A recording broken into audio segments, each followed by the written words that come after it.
sa mga gagawa ng flood control project, mga kababayan, gayahin nyo ang Ilog Pasig. Ayan po ang flood control ng Pasig River. Kabilaan po yan, mga kababayan, Makati, Mandaluyong. Okay? Alright.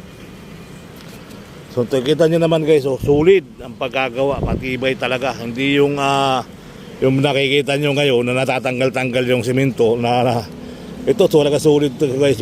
Talagang quality yung pagkagawa, mga kababayan. Okay? So ayun lang po, mga kababayan, yung panibagong update natin sa mga gagawa ng flood control project. Gayahin nyo ang Ilog Pasig River.